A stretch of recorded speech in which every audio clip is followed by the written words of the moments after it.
आशा जी के पोते की जन्म की खुशी की पार्टी चल रही है। उनका पोता 6 महीने का हो गया।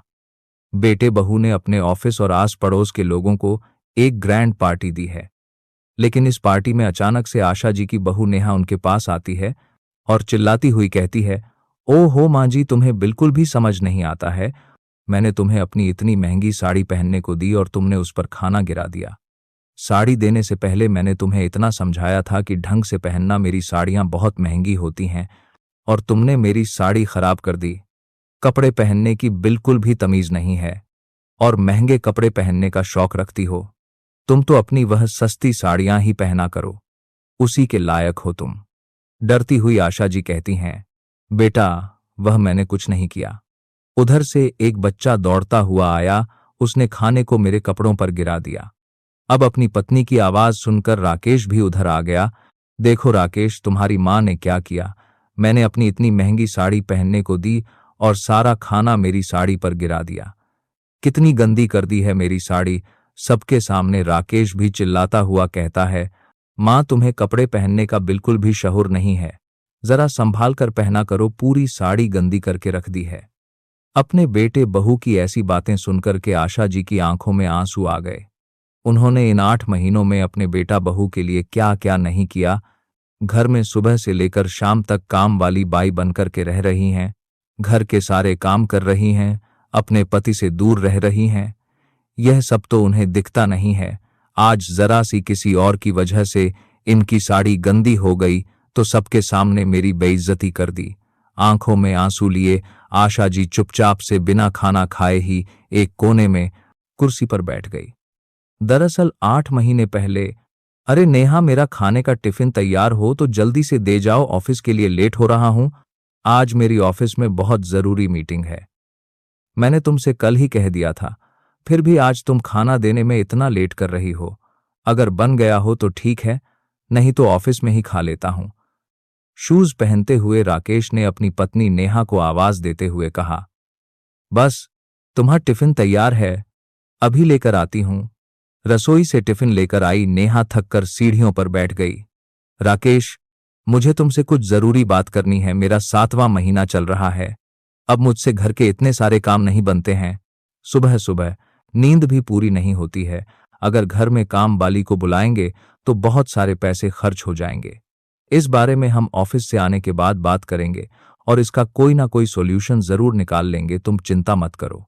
नेहा, बस 1 हफ्ते की बात और है, हम कुछ ना कुछ ऐसा करेंगे जिससे तुम्हारे सारे काम आसानी से हो जाएंगे और तुम्हें खूब आराम ही आराम मिलेगा। नेहा की आंखों में चमक आ गई। चहकते हुए बोली, ऐसा क्या करने वाले हो? बस तुम देखती रहना। मेरे मन में एक प्लान बहुत समय से था, पर उसको तुम्हें बताने का टाइम ही नहीं मिल रहा था। लेकिन हाँ, अब मौका है तो जरूर करेंगे। नेहा पूरे दिन अपने पति राकेश का इंतजार करती रही कि जल्दी से वह आए और पति का प्लान सुने। शाम को राकेश आकर कहता है, नेहा, तुमसे घर के काम धाम नहीं बनते हैं, इसीलिए मैं सोच रहा हूं गांव से माँ और पिताजी को इधर ही बुला लूं, जिससे तुम्हारा काम धाम भी आसानी से हो जाएगा और माँ तुम्हारी टेक केयर भी करती रहेगी। अपने सास ससुर के आने की बात सुन करके नेहा का मुंह बैठ गया। वह कहती है, तुम्हारे मम्मी पापा आएंगे तो उन लोगों का कितना खर्चा होगा इधर रखने का, इसके बारे में सोचा है क्या तुमने? नेहा, तुम इसकी चिंता मत आए करो, माँ से हम घर का सारा काम करवाएंगे और बाद में जब बच्चा हो जाएगा तब भी तो माँ इसी घर में रहेगी, जिससे तुम्हें आया की जरूरत नहीं पड़ेगी। हाँ, ये बात तो तुम बिल्कुल सही कह रहे हो राकेश। मेरी माँ का भी फोन आया था। वह भी यही कह रही थी कि अपनी सास को पूरे 1 साल के लिए बुला लेना, जिससे बच्चों के सारे काम वह करती रहेंगी। पर राकेश, माँ तक तो ठीक है, पिताजी का क्या काम है? इनको हम इधर बुलाकर क्या करेंगे? पिताजी को गांव में ही रहने दो, उनको इधर बुलाने की जरूरत नहीं है, सिर्फ माँ की जरूरत है।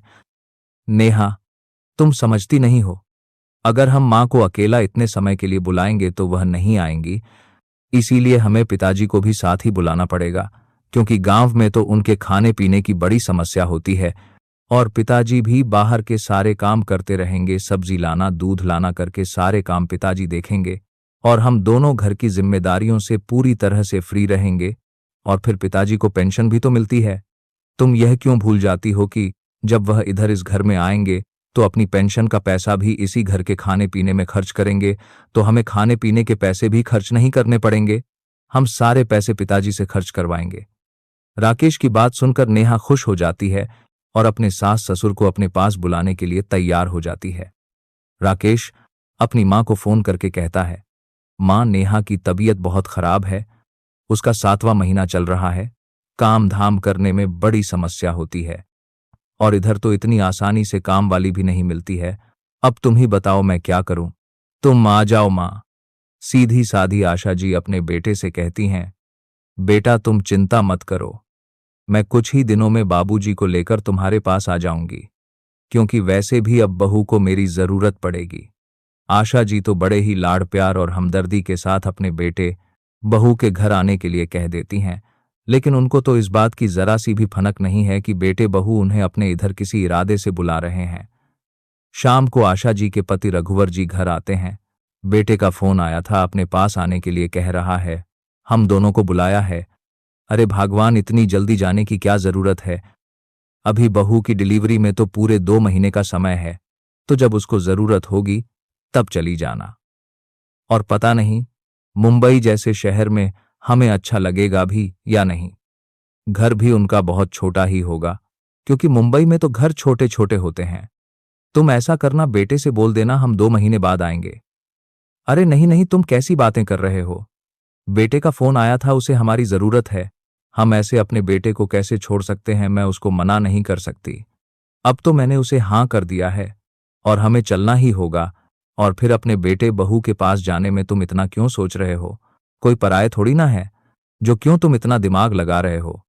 अपनी पत्नी की जिद की वजह से रघुवर जी और आशा जी अपने बहू बेटे के पास हफ्ते भर बाद पहुंच जाते हैं। जब आशा जी अपने बहू के पास हफ्ते भर बाद पहुंच जाते हैं, अपनी बहू के पास हफ्ते भर बाद पहुंच जाते हैं, बेटे के घर गई थी तो बेटे ने कह दिया था, मां, बहू की तो 2-3 दिनों से तबीयत खराब है, उसको बुखार आ रहा है और उल्टियां हो रही हैं। अभी तक तो मैं जैसा तैसा खाना बनाकर काम चला रहा था, अब आप आ गई हैं तो रसोई को संभाल लीजिए और बाकी घर भी अब आपके हवाले है। बेटे की इतनी प्यार भरी पुचार होने हैं, बातें सुनकर मां को लगा, देखो मेरा बेटा मुझे कितना प्यार करता है, कितना अपनापन है मेरे बेटे को कि सारे घर की जिम्मेदारी आते ही मुझे सौंप दी है, कुछ अपना पराया नहीं करता है। धीरे धीरे आशा जी घर की सारी जिम्मेदारियां संभाल लेती हैं, पूरे घर के काम करती हैं। सुबह नाश्ते से लेकर दोपहर का खाना, रात का खाना, घर की साफ सफाई, बर्तन धुलना, सब कुछ अब आशा जी के जिम्मे में आ गया है। कभी कभी रघुवर जी अपनी पत्नी को दिन भर काम में लगा हुआ देखते हैं तो कहते हैं, भगवान, इतना काम तो तुम घर पर भी नहीं किया करती थी, इधर पूरा दिन काम में लगी रहती हो, कहीं अपनी तबीयत खराब मत कर लेना। आशा जी कहती हैं, बस घर में सब कुछ अच्छे से निपट जाए, मैं तो यही चाहती हूं, कुछ दिनों की बात है। तभी अपने कमरे से नेहा आवाज देती हुई कहती है, मां जी, मेरी चाय का समय हो गया है, आप मुझे चाय बनाकर दे जाइए। बेटा, अगर तुम्हें भूख लगी है तो मैं फल काट देती हूं, ऐसे समय में खाली पेट चाय पीना अच्छी बात नहीं होती, पेट में जलन होने लगती है। नेहा कहती है, मां जी, आप मुझे ज्यादा मत बताइए, मैं आज की पढ़ी लिखी लड़की हूं, मुझे सब कुछ पता है, मुझे बस चाय पीना है, आप चाय बनाकर दे जाइए। आशा जी को अपनी बहू की बात का थोड़ा सा बुरा लगता है, इतना काम करने के बाद भी बहू उनसे इस तरह से बात करती है। आखिरकार वह समय भी आ जाता है जब घर में एक नन्हे मेहमान के रूप में प्यारा सा बेटा आता है। घर में सभी लोग खुशी से फूले नहीं समा रहे हैं। रघुवर जी और आशा जी तो दादा दादी बन गए हैं, बहुत ज्यादा खुश है। दादी बनने पर आशा जी अपनी बहू की पूरी सेवा कर रही हैं, समय से खाने पीने के लिए देती हैं, अपनी बहू का बहुत अच्छे से ख्याल रखती हैं। 1 महीना कैसे गुजर जाता है टाइम का पता ही नहीं चलता, लेकिन अब नेहा को घर में बैठे हुए अपने ससुर जी खटकने लगे हैं। उसे ऐसा लगता है कि वह तो किसी काम के ही नहीं है, घर में सारा काम तो सास करती है, ससुर जी तो घर में बैठकर काम बढ़ाते रहते हैं, उनकी वजह से मुझे घर में बहुत दिक्कत होती है। राकेश, तुम ऐसा करो, अपने पिताजी को गांव भेज दो, मुझे उनको अपने साथ नहीं रखना है, मुझे तो बस मांझी की जरूरत है, पिताजी की नहीं, क्योंकि घर के सारे काम मांझी करती हैं और अब तो तुम्हारे पिताजी की तबीयत भी ठीक नहीं रहती है, पता नहीं महीने भर से उनको क्या हो गया है, बहुत खांसते रहते हैं। शाम को राकेश अपने पिताजी के कमरे में आकर कहता है, पिताजी मैं सोच रहा हूं कि आप कुछ दिनों के लिए गांव चले जाएं। क्यों बेटा, ऐसा क्यों कह रहे हो? अपने पिताजी को गांव क्यों भेजना चाहते हो? आशा जी ने आश्चर्य से पूछा। अरे अरे माँ, तुम्हें तो पता है पिताजी को महीने भर से खांसी आ रही है। घर में सभी लोग रहते हैं, छोटा सा बच्चा भी है। घर इतना बड़ा तो है नहीं कि सभी एक दूसरे से ना मिले, तो यह डर लगा रहता है कि कहीं पिताजी के खांसने की वजह से हम सभी बीमार ना पड़ जाएं, और छोटे बच्चों का तो बहुत ख्याल रखना पड़ता है। इसीलिए मैं चाहता हूं कि पिताजी गांव चले जाएं। बेटा फिर तो तुम मेरा भी टिकट करा दो गांव जाने का, मैं भी तुम्हारे पिताजी के साथ गांव चली जाऊंगी। राकेश चिढ़ते हुए कहता है, नहीं मां, तुमसे किसने कहा गांव जाने के लिए? तुम गांव नहीं जाओगी, तुम इधर ही रहोगी, और तुम्हारी जरूरत तो अभी इधर ज्यादा है। तुम ऐसा कैसे सोच सकती हो? अपनी बहू को इस हाल में छोड़कर गांव जाने की बात भी कैसे कर सकती हो? आशा जी का अपने पति को अकेले गांव भेजने का बिल्कुल भी मन नहीं है, और खासकर तब जब उनकी तबीयत ठीक नहीं है। लेकिन बेटे बहू आशा जी को गांव जाने नहीं देते हैं, सिर्फ पिताजी को अकेले गांव भेज देते हैं। 6 महीने बाद राकेश नेहा अपने बेटे के जन्म की खुशी की पार्टी में एक पार्टी रखते हैं, जिसमें वह अपने सारे ऑफिस के बेटे के जन्म की सारती के बीच है, दोस्तों को, आस पड़ोस के लोगों को बुलाते हैं। पार्टी वाले दिन आशा जी अपनी बहू के पास आकर कहती हैं, बेटा मेरे पास अच्छी साड़ी नहीं है, अगर तुम्हारे पास कोई अच्छी साड़ी हो तो पहनने को दे दो। जो भी साड़ियां गांव से लेकर आई थीं, वह तो 8 महीना में पहन पहन कर पुरानी हो गई हैं, एक भी नई साड़ी नहीं है। मां जी, मेरी साड़ियां बहुत महंगी हैं और बहुत संभाल के अपनी साड़ियों को पहनती हूं, लेकिन चलो तुम कह रही हो तो मैं तुम्हें अपनी एक साड़ी दे दूंगी, लेकिन ध्यान रखना उस साड़ी पर कोई दाग नहीं लगना चाहिए, क्योंकि मेरी साड़ियां हमेशा ड्राई क्लीन होकर के आती हैं। ठीक है बेटा, मुझे अपनी ज्यादा महंगी साड़ी मत देना, सिंपल सी साड़ी दे दो, मैं तो उसी को पहन लूंगी। नेहा अपनी अलमारी से एक साड़ी निकालकर आशा जी के सामने फेंक हुई कहती है, यह लो, इस साड़ी को पहन लो। ऐसी साड़ी तुमने कभी जिंदगी में नहीं पहनी होगी जैसी आज मैं तुम्हें पहनने को दे रही हूं। बहू की ऐसी बातें सुनकर के आशा जी का मन खराब हो गया। अब उनका बहू की साड़ी पहनने का मन नहीं हो रहा था, लेकिन क्या करती, अपना सारा बैग छान लिया, उसमें तो एक भी ढंग की साड़ी नहीं थी। मजबूरी में उन्होंने बहू की साड़ी पहन ली। शाम को सभी मेहमानों का आना जाना शुरू हो गया, कोई डांस कर रहा है तो कोई खाना खा रहा है। आशा जी भी कुर्सी पर बैठी हुई खाना खा रही हैं, लेकिन उन्हें अपने पति की बहुत याद सता रही है। अगर इधर पार्टी में उनके पति भी होते तो कितना अच्छा लगता। मैं इधर इतना अच्छा खाना खा रही हूं और मेरे पति उधर रूखा सूखा बनाकर खा रहे होंगे। अब बस मैं बेटे से बात करूंगी कि मुझे आए हुए 8 महीने हो गए हैं, पोता भी 6 महीने का हो गया है, अब तो मेरे गांव जाने का टिकट करा दो। तभी एक बच्चा आकर के उनकी टेबल में धक्का दे देता है, जिससे टेबल पर रखी हुई खाने की प्लेट उनके कपड़ों पर आकर गिर जाती है। उसके बाद बहू बेटा दोनों ही सभी लोगों के सामने अपनी बूढ़ी मां की खूब बेइज्जती करते हैं। आशा जी अपनी बहू बेटी की खरी खोटी सुनने के बाद एक कोने में चुपचाप से बैठी हुई हैं। उनकी आंखों में आंसू भरे हुए हैं। वह उस समय को कोस रही हैं जब उन्होंने बहू से पहनने के लिए साड़ी मांगी थी। अब तो पूरी पार्टी में आशा जी के गले से एक निवाला भी नहीं उतरा। पार्टी होने के बाद वह घर आ गई। उन्होंने बहू की साड़ी को उतार कर एक तरफ रख दिया और बहू से कहा, बहू मैं इसको कल धुलकर साफ करके तुम्हें दे दूंगी।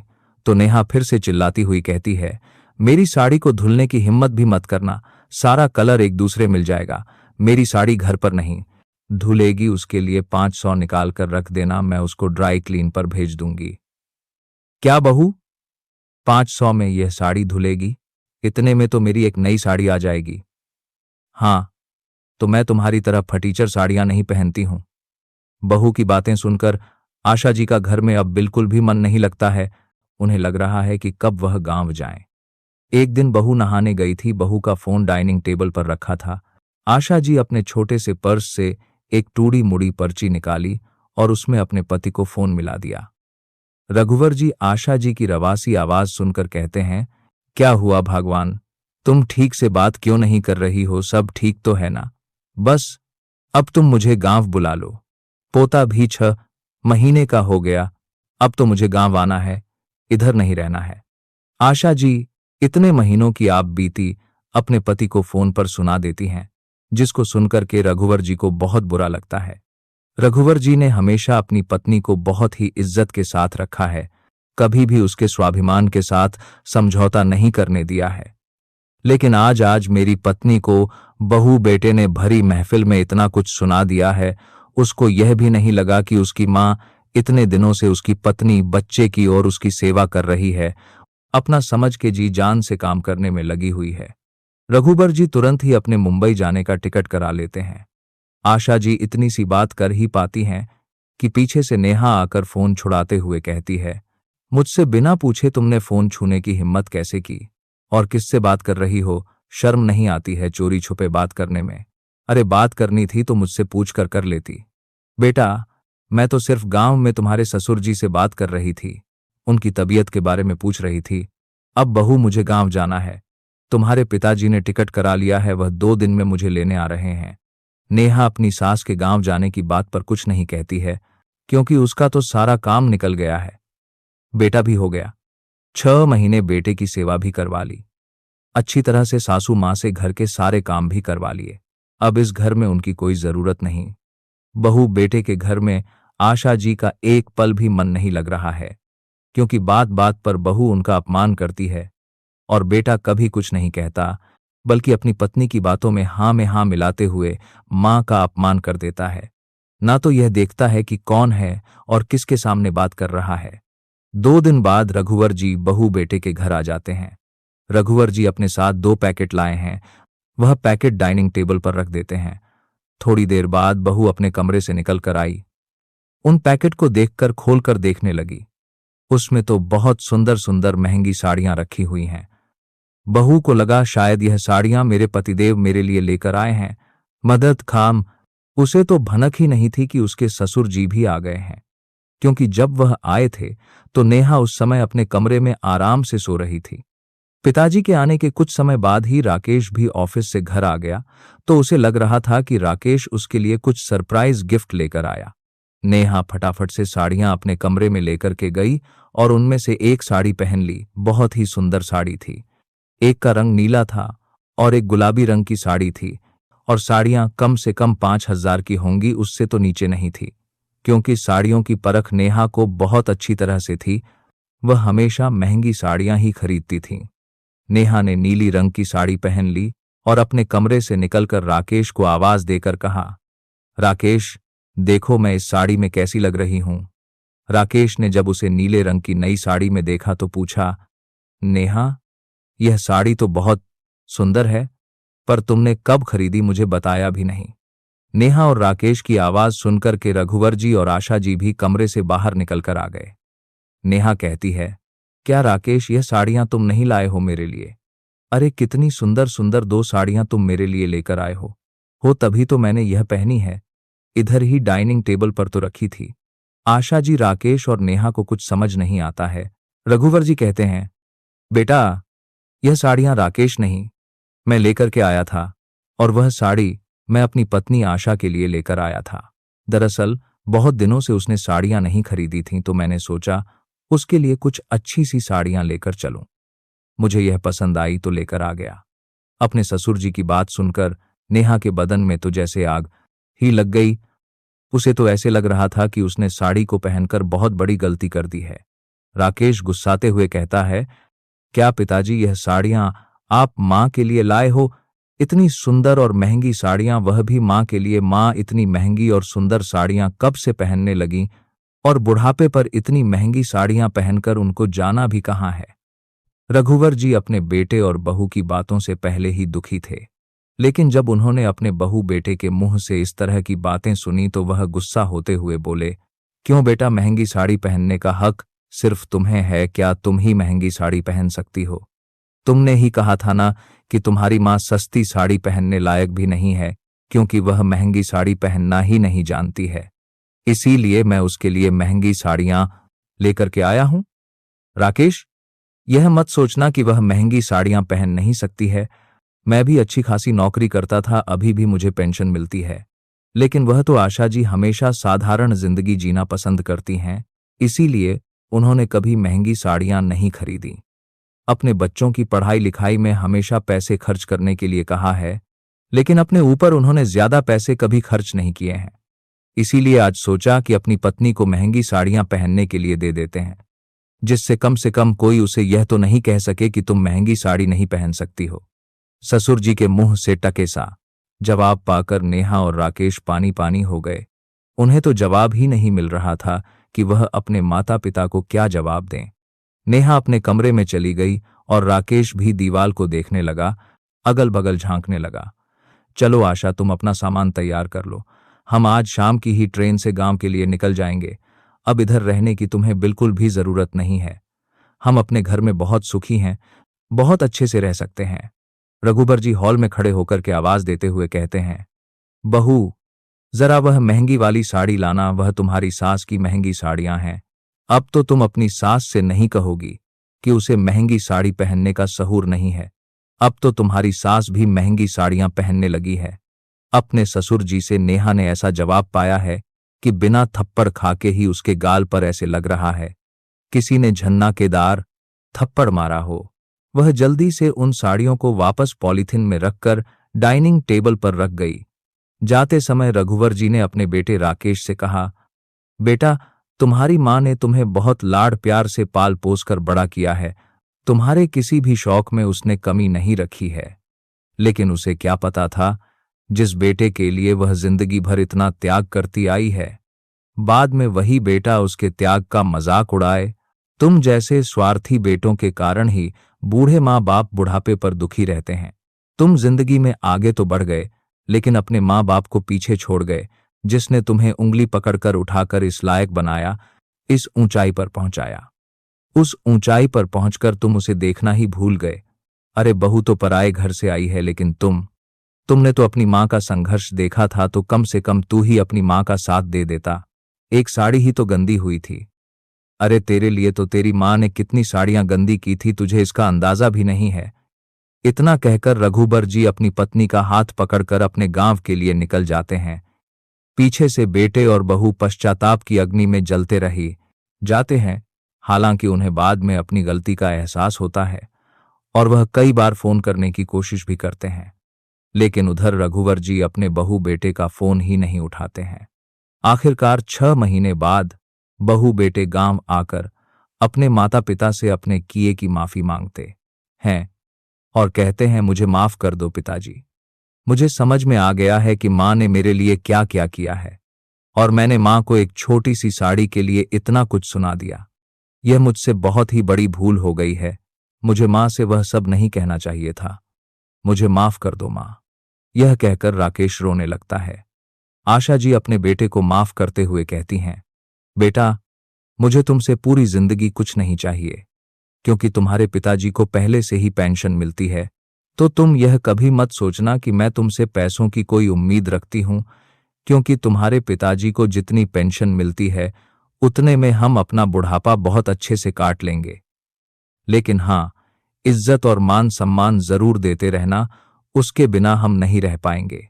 अगर इतना सा रिश्ता बनाए रखना चाहते हो तो अपने माँ और बाबूजी का हमेशा सम्मान करना। तो दोस्तों, यह बात सच है कि माँ बाप हमारे लिए बहुत कुछ कुर्बानियां देते हैं।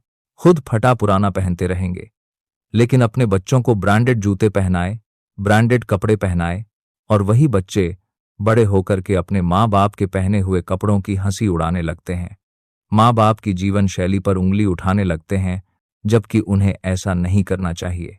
तो दोस्तों, आपको यह कहानी कैसी लगी? अगर पसंद आई हो तो कमेंट करके जरूर बताइएगा। धन्यवाद।